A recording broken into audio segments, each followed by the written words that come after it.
is how to basically decide what area of field they want to start a career in. And it's not easy. Um, the society expects you that at least when you're like at some certain age, you would figure out what you want to do with your life, right?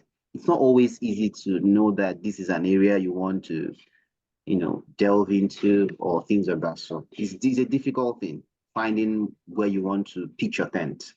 So, um, for you, basically, how did you identify your niche in cybersecurity? So, or what advice would you give someone that probably have started considering or would want to consider that in the future? Are there some things you want to share? How you were able to identify your niche within cybersecurity and maybe advice for newcomers? Jeremy. Yeah, so I think the first thing I would say is cybersecurity is really vast, and cybersecurity is just like an umbrella. I mean, there are so many things under cybersecurity. And one of the things I do tell people is let's start even with the problem people do have. I mean, having to decide coming into cybersecurity, or probably the one of,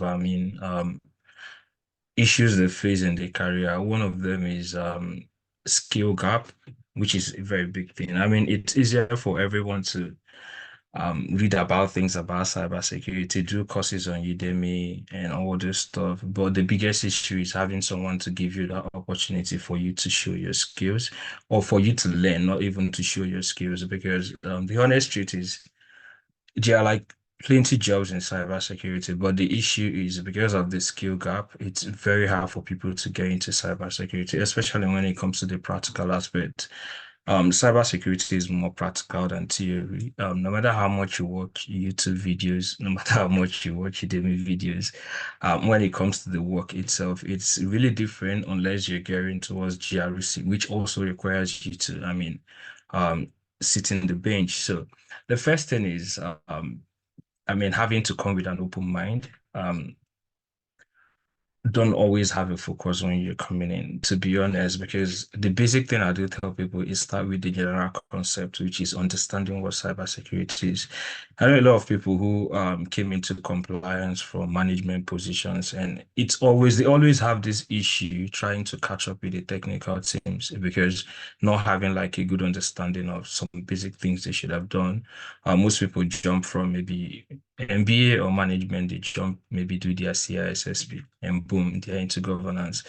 But the issue I do tell, or what I do tell people is just come with an open mind, learn the basics of things, understand concepts, then why look for an opportunity, probably be it an internship or anything. These days, cybersecurity is becoming more of like a certificate thing, which is the first thing that will even give you the HR approval.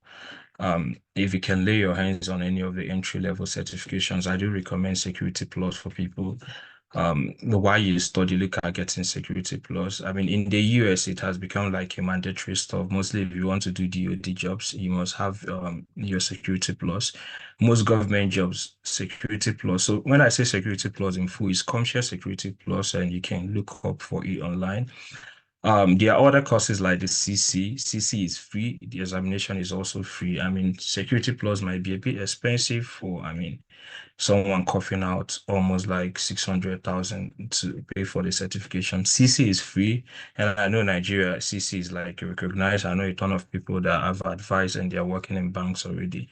So, but I mean, for outside the shores of Nigeria, CC might not get you a job. Security Plus might help you to land a job. So, and one thing I will also say, it's not about what you study, and nobody cares about what you study when it comes to cybersecurity. If you like, study food management, but all we care about is the skills. Um, Having Security Plus is equivalent to you having like a bachelor in cybersecurity. Yeah, take it from me. You can go online and check that. So if you can lay your hands on certifications like Sec Plus, which is an entry-level certification, you start looking for internship, you can look for organizations to volunteer for. I mean, that will give you the first appearance in the field and also give you opportunity to learn. When you are in the field, the first thing you have to do is now ask yourself, what do I enjoy most? Do I enjoy defending system? Do I enjoy attacking systems? Do I enjoy policy? What is it that I enjoy? So for me, When I got into the field, I worked as an information security analyst. It was interesting, but at the end of the day, I realized I didn't really like much of the technical stuff. I needed to be like, I like managerial position, and I started looking for what it is that, or what route can I take to get into managerial position. No, we'll talk about that maybe as we go on probably in this meeting, but so and I asked myself, what is it that I can do to get into management position? I started exploring other field. GRC is a very big thing, just like cybersecurity. GRC is like a subset of cybersecurity. And under GRC too, there are so many things you can look. And I do tell people, if you don't probably have time to work on the technical stuff, if that's a challenge for you, GRC is an option for you. I mean, a lot of ladies are jumping into GRC. You don't have to deal with the technical part, reading logs, configuration, um, monitoring firewalls, and all this stuff. So with GRC, you can get on the table, and all you need to it deals also with a lot of study, which we're going to. I mean, later on we'll talk about what you need to get into GRC. Yeah, but if you feel you don't like the technical stuff and you've told yourself from the onset, I don't like technical stuff, then GRC is a place to start. Then under GRC, you can ask yourself, what do I enjoy in GRC? Do I want to be an auditor? Do I want to go into compliance? Do I want to go into risk? So, Jeremy, Incident response, sorry yeah. to interrupt you. What is GRC? Okay, yeah. Sorry, I didn't break that down. So GRC is governance, risk, and compliance. So let me just explain what GRC is a bit. In the field of cybersecurity, we have people that do the technical stuff, which can be, if we divide them under the cybersecurity, we have people that are SOC analysts, who have information security analysts. SOC analysts, SOC is Security Operations Center. These are the people, if you watch movies, the guys you see typing on the keyboard and you see code flying up and down. Their major work can be just to secure the system, stay on alert, monitor logs, look at what is happening on the system, and give feedback. Maybe escalate to engineers, or depending on the SOC level, have SOC level 1, SOC level 2, SOC level 3, depending on organization, and they can escalate, and other people can take it from there. So I'm just saying this for you to probably look Yeah, at yeah, knowing yeah, I where you get. So one thing I'm picking from what you're telling us is to start cybersecurity involves ensuring that companies keep their data secure and maintain their defenses. And to start a career with cybersecurity, person can start with normal crash courses on Udemy, right? And then exactly. before the person can reach out to maybe get additional training and then get certified. Am I correct? Exactly. So the other things we'll talk about during your period of trying to get your hands on, we'll talk about setting up your own lab, but I think it's too Yeah. early for the conversation. So So, we'll yeah, get to that before the end of this. I just wanted to get like an overview of what yeah, the field of or how vast cybersecurity is. yeah, yeah. So if you're someone, if someone is listening, and as we go on, we'll talk a little bit more on that. But maybe you are tilting towards that area, or you want to start a career in cybersecurity, you would basically understand that it's not a totally no code tech area. You need some basics of code, just a little of it, right? Before you can climb. So if you're someone that probably don't want to do anything in coding, I don't know if it's an area that will be okay for you, because it needs some, even if you wouldn't code, you need to understand programming language a little bit for you to, kick off. Cool. So the next person we want to ask the question before we come back to Jerahmeel would be, before that, I just want to I want to introduce another of our speaker who have been here, but for some reason her name did not appear from my end. Her name is Jacinta, and she's a product designer, and she will also be asking her questions around how to start a career, what are challenges she faced, and how she was able to get to where she is currently in product designing. But before we come to Jacinta, I have a question for Joel, who is the growth and digital marketer. Basically, in companies, you need people that will actually take the lead in marketing, right? Ensuring that the product is in the faces of the right people, ensuring that consistent ad campaigns are running, to generate leads that sometimes the salespeople have to follow up on, right? And of course, in this world that we live in, that there's a lot of things competing for our attention, growth marketers who do not understand their onions would struggle, right? And companies that don't have good growth marketers or fantastic digital marketers, it will be difficult for them to scale or grow. So one of the questions I want to ask Joel, who is a growth and digital marketer, is how does one navigate the various digital marketing space that is broad, just like cybersecurity? Digital marketing is broad, but how can one navigate? What it involves? What does one need to know? Or how does he navigate the various digital marketing specialization?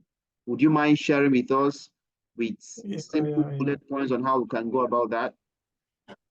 Yeah, thank you very much for the question and the brief overview.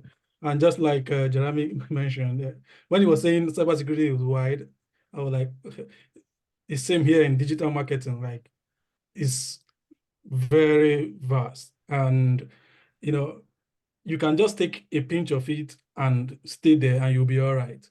Okay, for example, I started out with social media, but just like the way Jerahmeel mentioned too, I wanted more. I just calculated, man, will social media give me a seat at the table, that management table? And I looked at it, and it's still a conversation that is still ongoing in various places. Like, okay, how will you grow the ladder?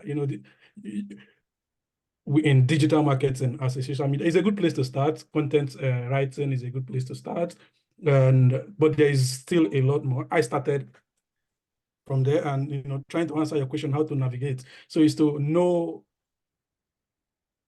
the various aspects of digital marketing and choose what you want to be known for and where you want to get started, and choose a direction for it. So when I started out with social media, I knew that was not the end goal for me, and it can also be the end goal for you, and you will still make lots of money there. I've seen social media. I have friends who are social media managers, and they build their own social media agency. So they have a company, and what the company does is offer social media services to other businesses. It's a good place to start. It's a good place to be, and perfect. We have people that, okay, social media, and they stick with freelancing. Cool place to be. Yeah, but personally, I had to explore, all other areas from socials. Then we moved to the paid media, in terms of, we have social media. There's social media is the organic, and there's the paid, when you talk about, running the ads and understanding targeting, understanding audience segmentation, and the likes. Then you come to email marketing, and you come to email. Sorry, am I going? Yeah, then you come to the email aspect, which is the email marketing. Then there is SEO, search engine optimization. There's SEM, search engine marketing. So it's a whole lot. And there is the part where I am now, of all the social media marketing and the word garden. We call it the word garden. So the word garden, you talk about the Facebook, there's the Meta, the Twitter, the LinkedIn, the Google. Then you talk about the open internet, which is outside the word garden, and that's where we look at programmatic advertising, and that's somewhere I'm playing now, and it's still a whole world on its own, where we talk about real-time bidding, we talk about platforms and technology in marketing. So you now hear the word ad tech, ad tech, which is advertising technology. So there is a lot of tools, and so in terms of navigating, is actually there's always somewhere to start, and the best places to start is usually the small places, because if you don't get the basics, if you don't build a solid foundation, understanding concepts, digital marketing is marketing. So you have to understand the basis of marketing in the first place before transitioning into the digital aspect, and picking it one by one, then start layering on it. So you take it socials, okay, from socials, okay, you start running ads on those social platforms. There are a lot of platforms. You have I know you know Meta, and but there's Snapchat, there's TikTok, and beyond the organic, there's still the paid, the paid aspect of it, the LinkedIn and Pinterest and all of that. Then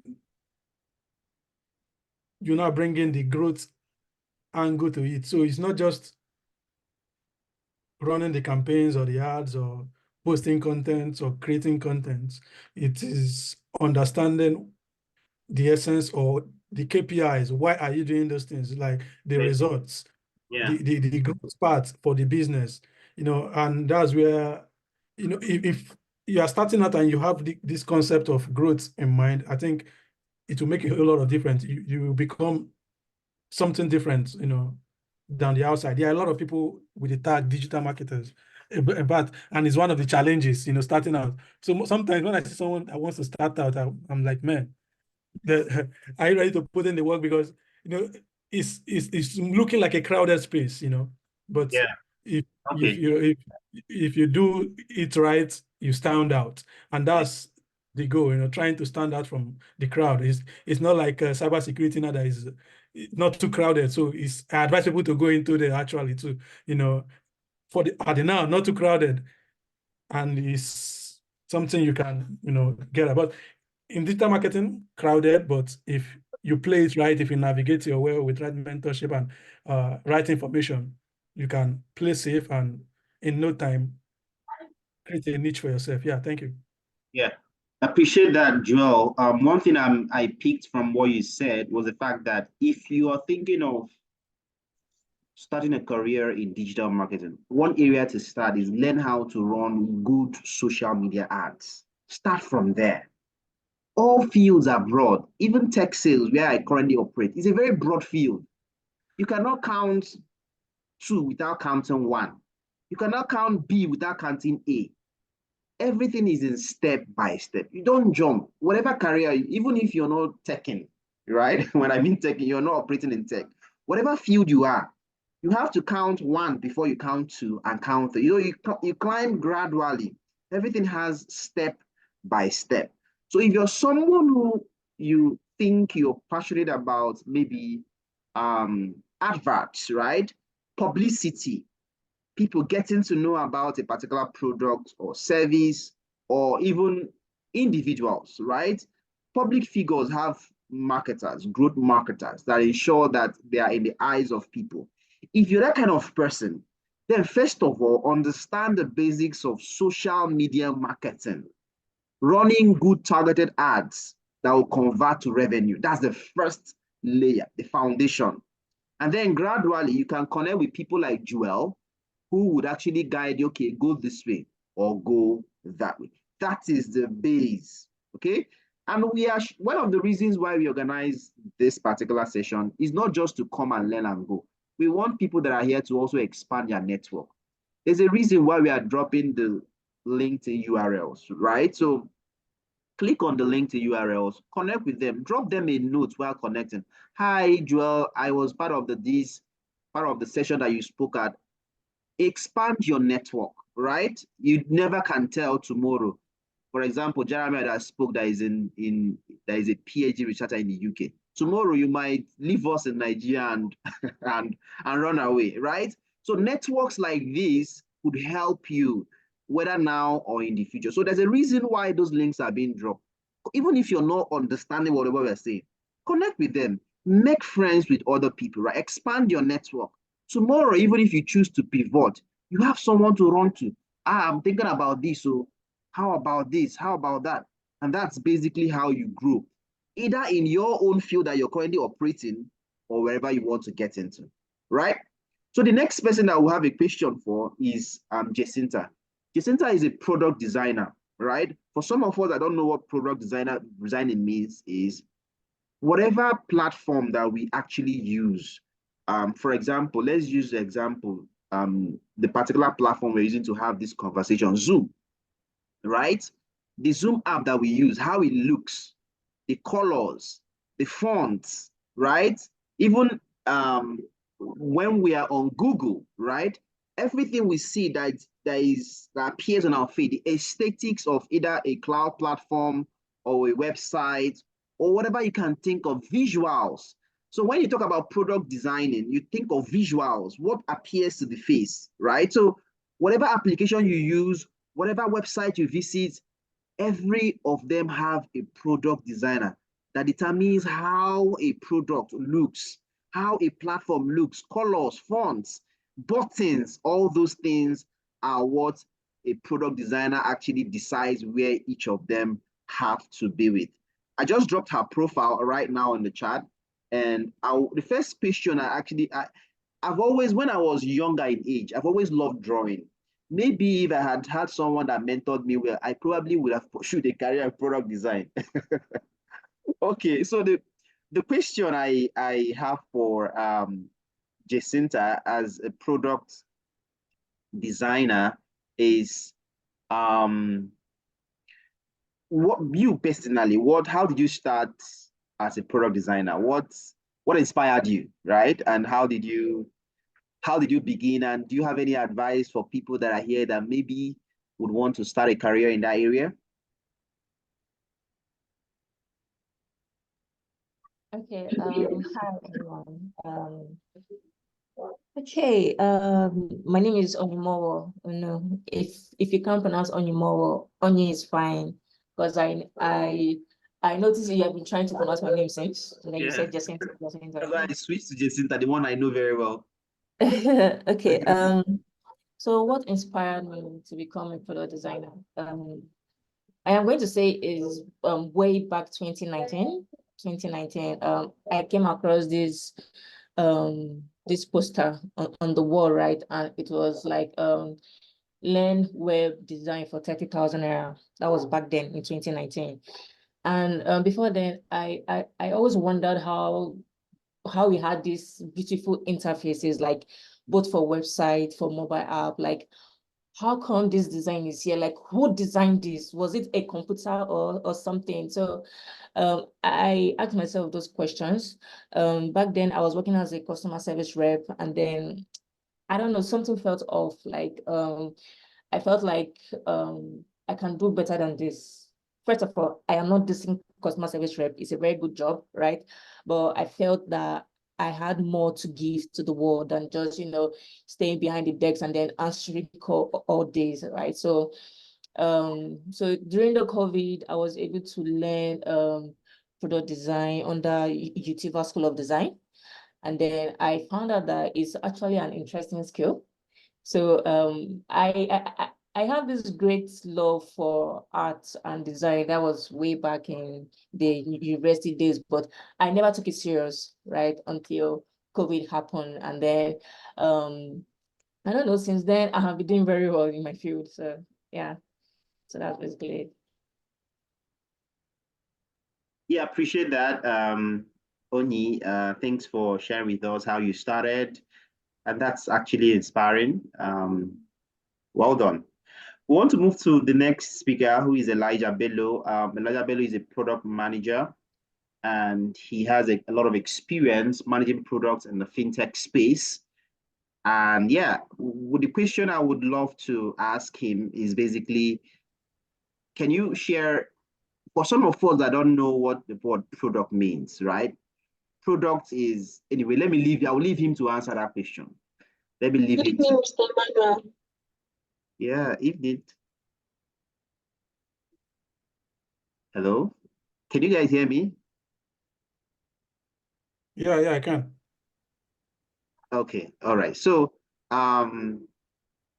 basically, I would love to know for him, what is a tough decision he has made as a product manager. He will define what product means, and then he'll share with us a tough decision he has made that has led to his growth. Because I've seen he has worked with a lot of banks as a product manager, the top banks that you know of, UBA, Fidelity, and a lot of other ones, Sterling. So would he mind sharing with us a tough decision he has made as a product manager that has consistently helped him move from one fintech giant to the next one?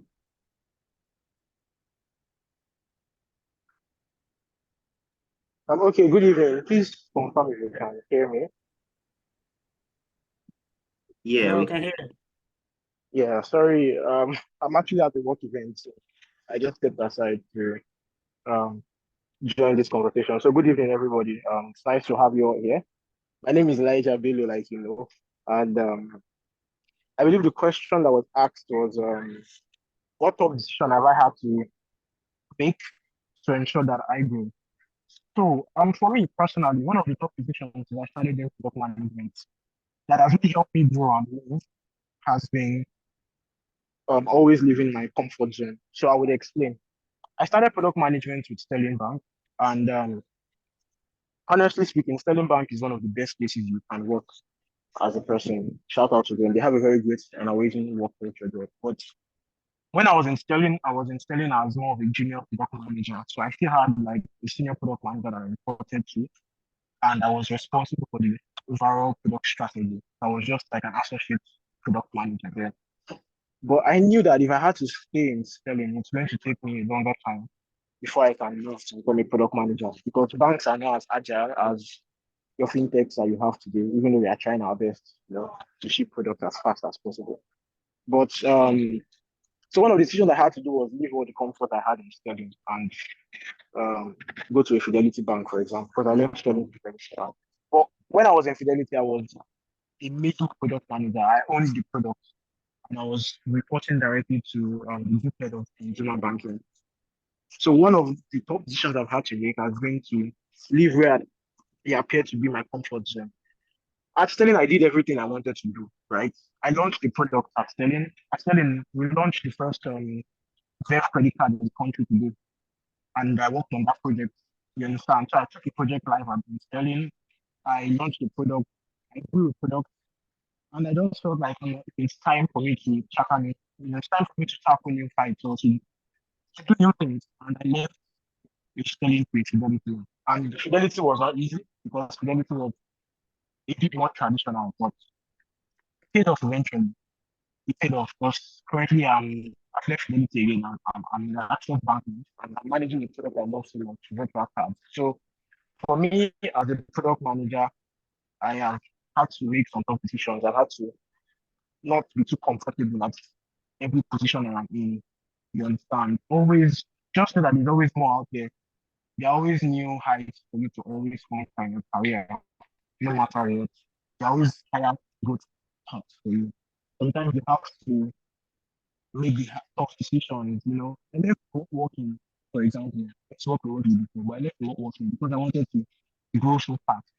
And now I'm in a space that I am very happy because I am working with an organization that is a market leader in the product that I manage. They are the leading card issuing bank in the country. So now I'm exposed to a bigger card customer base. I'm exposed to a customer base of about 52 million people. We are issuing cards at about 15 million per year. We are doing really big stuff and we are moving big numbers. So it paid off. So one thing for me, don't always get too comfortable, you understand. When you get to a position or you get to a role or you're just starting your career, and it's always more for you out there. It's always more for you to do. So don't just get too comfortable with anything. Always know that there is always a higher path for you. Thank you. I hope I answered the question. Yes, you did. Before you hop off, I know you're going to go back to the event. Would you mind explaining to us just in 1 or 2 sentences what a product means? That's all. There are some of us that don't know what it means. We just grab that. Okay, for me, a product is anything that makes life easier. That's me. That's my sentence. It can be any aspect of life you want to think of. The product is anything that makes the life of people easier. And that's the core of product management for me. That's why you're always wondering, how can I continue to, or how can my product continue to make the life of my users better? Every product has this in mind. I'll give examples. PiggyVest, for example. How could you make things easier for people? We have a traditional address system. How can you digitize that, make it easier that people can access? How can you help people to save money in an easier fashion? And that's what gave birth to PiggyVest. And now, before PiggyVest came about, it's not like savings was a new thing. But the point is how can you just make it easier? That's the one sentence of the product to me. Okay. Thank you. Thank you so much, Elijah. I appreciate the fact that you made out a few minutes to hop on this. If you want to, you can actually go back to the event to wrap up with them. Thank you so much for joining us. No problem. I'm here with you. I'll be here to the end. All right, I awesome. let me know the thing too. All right, guys. Guys, I just dropped the link to Elijah's LinkedIn profile. Click on it, connect with him, create some sort of familiarity with him in case you would probably want to start a career in that area. He'll be able to, recommend, you know, you to maybe tell you how to start, basically. All right, so we'll come back to Jerahmeel, who is a cybersecurity expert. We'll have one more question for him, one more question for each of us, basically. And the question is, for me that is in tech sales, one of the challenges that I've faced as a tech salesperson over the years, about 3 years now, is the fact that getting acquainted to tools that make life or the work easier for tech salespeople. It's a very big challenge, right? And another thing is that the tech sales space is a pretty new space, right?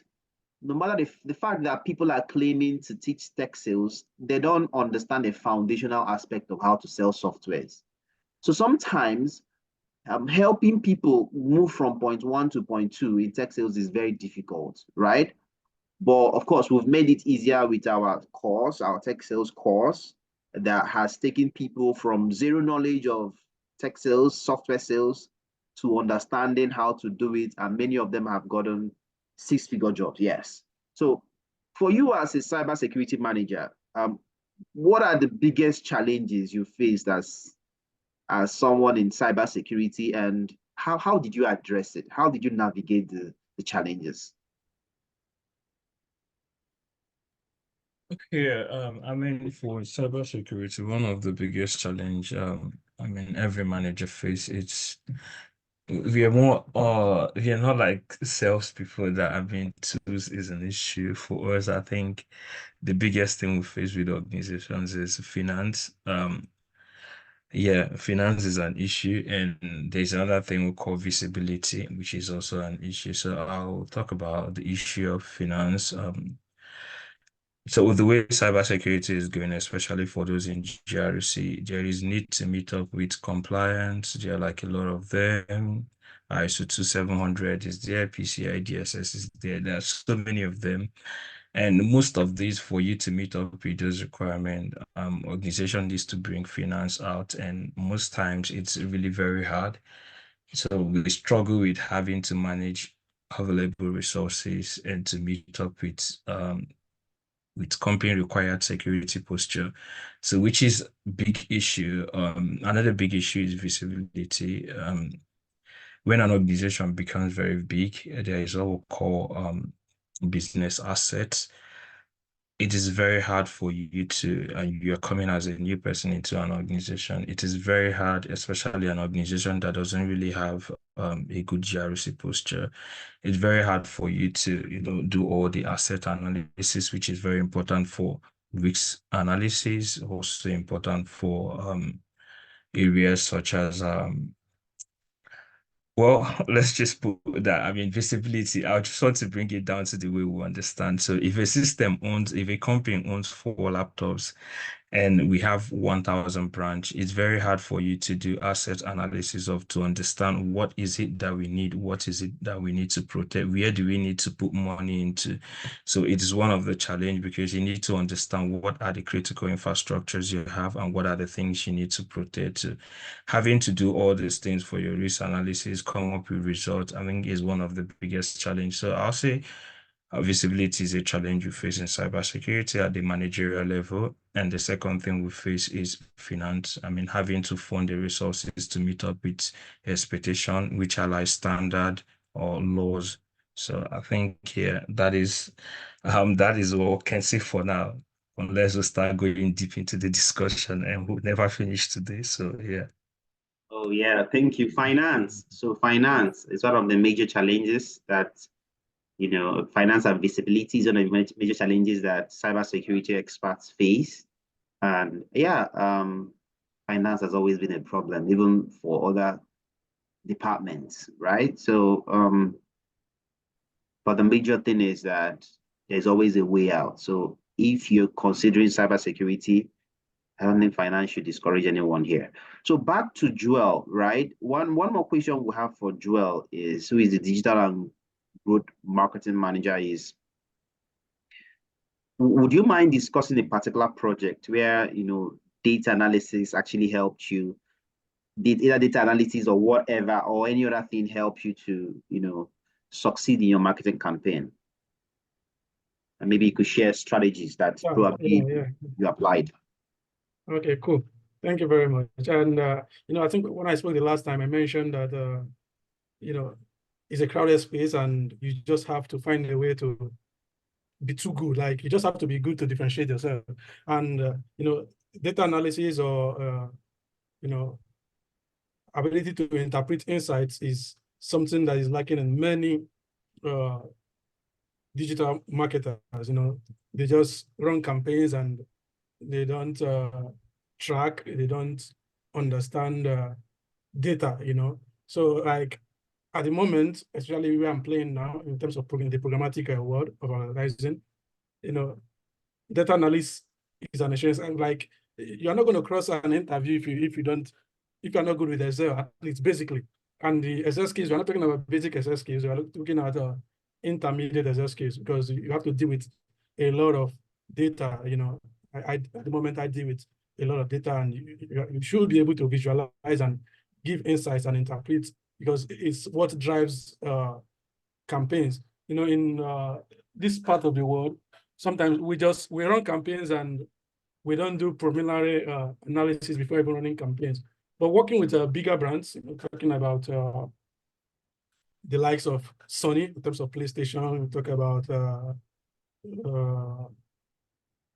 you know, Coca-Cola, Range Rover, Mercedes, and the likes. You know, working with those type of brands, and we see like you don't just launch campaigns. There is what we call pre-survey, even before running the actual campaign. So you take out 2 weeks to run a form of campaign, and that is outside of, that's just to get insights, and you can call it pre-survey. You just run a campaign, you know, asking questions, and you get those insights in addition to the data from possibly their history, you know, transaction history, CRM history, market history, and the likes. So with that, you're able to create audience segments, you know, because it's marketing, and you are dealing with humans, and human behaviors evolves. So in terms of answering the question directly, how data analysis has, in fact, at the moment, we don't run any campaign without data analysis. Why? Because it's what we drive the campaign performance. It's what we drive the targeting, is what we drive what we are expecting. Even in terms of websites, we know the websites, the campaigns or the ads are going to show. And we first of all do analysis on those websites to see if the audience we are targeting are the actual audience. Because, you know, if targeting right is what drives the performance. If you are targeting the right audience, then we expect results. So, okay, I think, you know, using one project or using one campaign specifically is, yeah, I think I can still use the PlayStation Sony. We're talking about a campaign that was worth about $100,000 for 1 month's campaign. And, you know, you can't just have $100,000 for 1 month campaign and you just blow it off. No. So there's a lot of thoughts, insights to it, even before the campaign launch. You know, the pre-survey that we run for at least 2 to 3 weeks, analyzing the audience, then retargeting those audience. And, you know, when last did they buy a PlayStation? Are they looking at buying a PlayStation in the next 2 or 3 months? Do they own a PlayStation at the moment? Outside of PlayStation, you can mention Nintendo, Xbox, then PlayStation 5. Okay, I think that campaign was specifically for PlayStation 5, PS5, yeah. So you look at if they own a PS4 before now. You look at the history, if they own PS1, PS2, or like if they've been upgrading, and if they have alternatives. So, these are touch points or data touch points that we look at, and, once the data are available, we create an audience for that segment. And because the audience can be very small, because you like, for example, at the end of the day, you have an audience of, let's say, 10,000. That is very small for a budget of 100K in 1 month.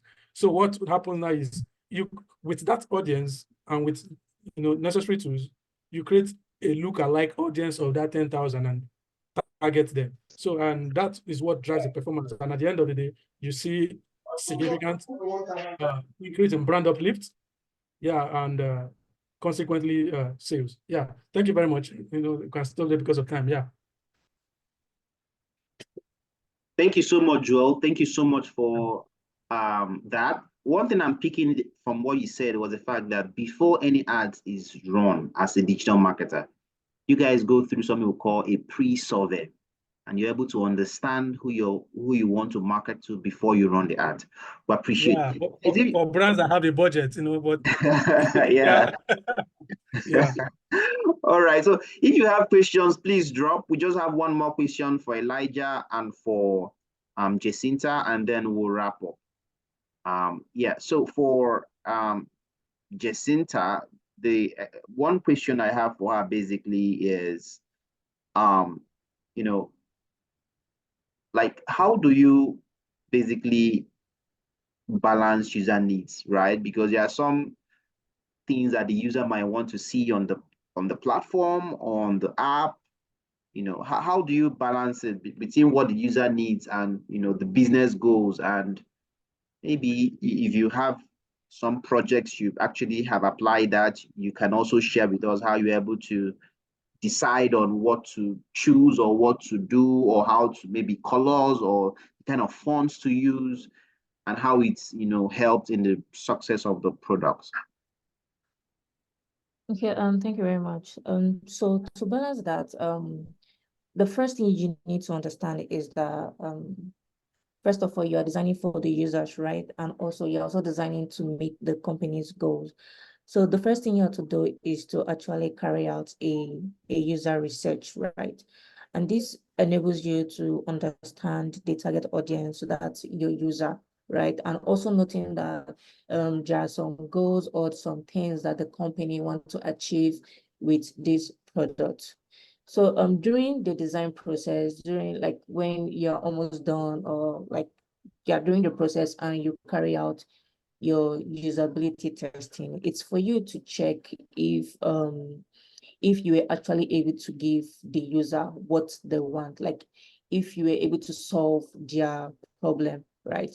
And also know that when designing a product, right, someone hired you to come on board and make this happen, right? So you can't just give everything to the user. Yes, I understand people say we are solving users' problem and all that, but there are some things that you have to weigh down, right? Like weigh it to see if it's the right thing to do, like if you have to give this user the privilege, right? But not forgetting that, again, you are going to meet the company's goal, right? So I've worked on a project where I was able to create 2 separate designs, right? And this is because the company I worked for then, they refused to go with the approach that I thought was best for both the company and the users. So the way we're able to solve that was to bring in some users, right? And so that they can be able to test the 2 products. In design, it's called usability A/B testing, sorry. So you can bring in your users to sample this product to see if it's giving them what they actually want, right? So we're able to bring in some users, and they were able to go through both designs to select the one that they prefer, right? So in summary, what I'm going to say is that even though you are designing to make life very easy for users, right, you should also think about the people that hired you, like the people you are working for, and their own goals that they're trying to meet, right? So you have to find a way as a product designer to balance both of them and give both the user and both the company something that they can be able to work with. So that's all I'm going to say. Can you hear me? Yeah, I can hear you. Thank you so much, Jacinta. So, one thing I picked from what you said is the users cannot dictate everything that happens in the product. Of course, you need to consider what they are saying, but you need to also ensure that what you're designing or what you're creating would actually help the company to make money and also retain the people that are there. Am I correct? Well, to be honest, you can't serve everything, right? And it's not everything you can actually give out. Yes. So that's why I said you have to look for a way to like balance both. So yes. All right. Thank you so much for that. So we'll conclude with Bello, Elijah, regarding products, right? You know, for people that are here that probably would want to start a career in product management, what do they need to do? What is, in simple terms, would you mind sharing how they can, what they need to do so that they can, start a career in that area? Okay. So if you want to start a career in product management, the first thing you need, honestly speaking, is an open mind, right? You need to be very, very open minded. I need to understand that there's going to be a lot for you to learn. So the first thing for you to do is learn. For me, when I identified product management as a career that I wanted to do, the first thing I did then was to enroll with Alt School Africa. You understand? So I took a course in product management to fully understand what it entails, right? So the first thing for you to just have is an open mind. Product management is a job that every day is different. What you see today is not what you see tomorrow. It's not a monotonous role.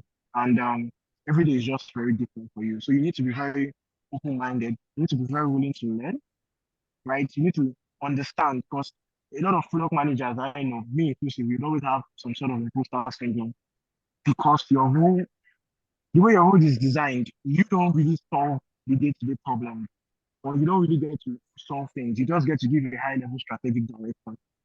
So most of the times, your deliverables will lie with other people, to lie with developers, to lie with marketers, to lie across board.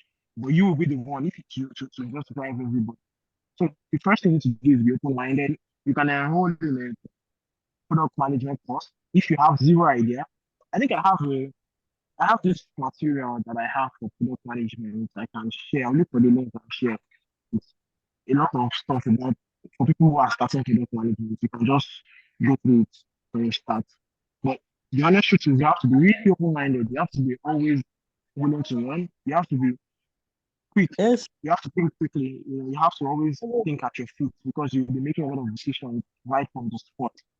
It's a very interesting role. I mean, I enjoy it so much. I love doing product management. It's just this feeling, when you build something and you see to the hands of people, and people are using stuff that you work for and you're passing. So that's my submission to that question. All right, thank you so much, Elijah. Appreciate you sharing that. So, guys, I don't know if you have any questions for any of them. The recording for this session will also we'll send an email to make it available to anyone that wants to rewatch it. But what we're saying in summary is this: in today's world, I'm gonna mute her. In today's world, you can't run away from technology. It's not possible. Like, we breathe technology. You can't run, even if you don't want to, you can't run away from it. The fact that we're having this conversation remotely from wherever we are in the world is because of technology. Every sector in the world has been influenced by technology, no matter how you think of it. Whether oil and gas, agriculture, whatever you're thinking of. Even when it comes to blue-collar jobs, technology has made it easier and simpler for anyone in any space. So you cannot ignore technology. The earlier you start to position, even if you're not thinking of, going full-blown in that area, the ideal thing to do is to learn one tech skill. In fact, I usually say corner one tech skill learn one and put in the bag, just in case of tomorrow. So you cannot run away. Don't say this tech thing is getting too much. There's a reason why there is so much buzz in it. So what you would do, my advice is, look for one. Just look for one that interests you, right? Look at yourself. Think about yourself. What do I like doing? What do I enjoy doing? Do I like talking? Do I like having conversation from people? If that is the case, tech sales might actually be for you, right? Do I like writing? Tech sales could also be for you, because tech sales involves speaking with people on the phone, writing emails, having virtual meetings. So if you're someone that probably you see that, I think I could be good, maybe you could also pursue a career in tech sales. If you're someone that is passionate about what you see, what is appealing to the eyes, color combination, beautiful things, maybe you can consider product designing. Connect with Jacinta with her LinkedIn profile, ask her questions, ask her how she started. Let her point you to the right direction, and you can go along with it. If you're someone that you are involved in creating things, you like creating, I might advise product management. Connect with Elijah. Ask him, bro, how did you do it? Can you point me in the right direction? And you go that way, right? If you're someone that likes publicity, you like make people see, you like showing, you like people to know about things they don't know before, or you like to make money, tech sales or digital marketing would also be for you, right? If you're moved by money as well, product management will also be good for you as well, right? You can connect with either Bello or Joel, or also me, right? So that we could help you, put you through on maybe something that will be okay for you. I know people that actually have learned 2 or 3 or 4 more tech skills. It might not be your case. I'm not saying you should learn 2 or 3. If you do that, you'll be confused. So what you will do is learn one. If you have bandwidth, learn 2. And then you start positioning yourself, those 2 areas, and start looking for how to, enter the space. That if you want to, if you don't want to, you can still continue where you are. But the truth is, you cannot run away from it. It's not possible. It's not possible. Whether you're in construction, real estate, whatever you are into, everything is getting tech, is becoming tech-oriented, right? Companies that never had an app or website are now seeing the need to have an app or website. They're now needing to hire web designers, product managers, marketers. So you cannot run away from it. It's not possible. You cannot hide from it. So now is the time for you to look at, okay, how do I take a piece of the pie? How do I position so that not tomorrow you basically say that, had I known. If you're also someone that is passionate about security, right? Securing things, ensuring that there are no losses, right? Gatekeeping, cybersecurity might be okay for you. It's not bad for someone that is in physical security. Like when I mean physical security, it gets mad to think of cybersecurity. It's not bad. It's possible, right? So all these things we are, talking about is look for an area you're interested in, pitch your thing there, give yourself time, 3 to 6 months, learn all you can, network, and start positioning yourself.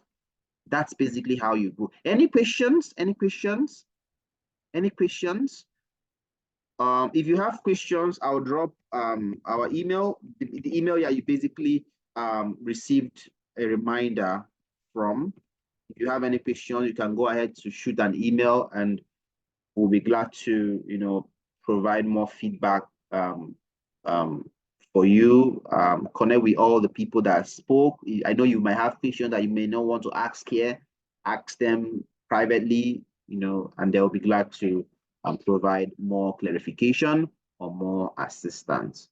Yeah, so thank you for joining. Thank you for your time. We appreciate this recording. We'll send it out once it's ready.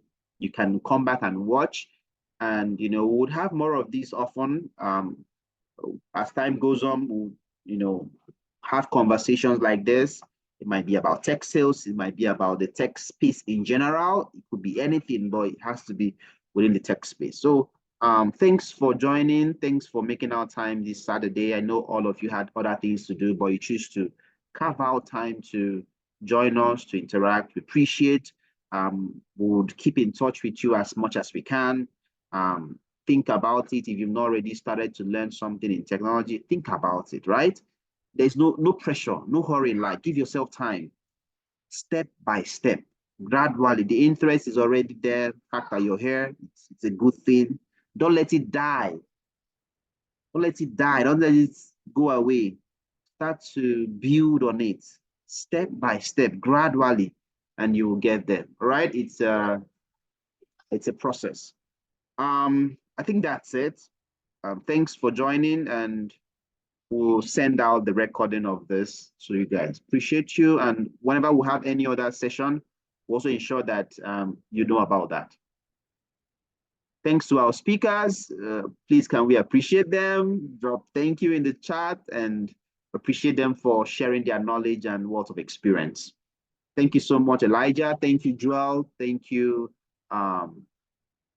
Jacinta. Thank you, Elijah Bello. Thank you, Jerahmeel. Appreciate you guys, and looking forward to further conversations in the future.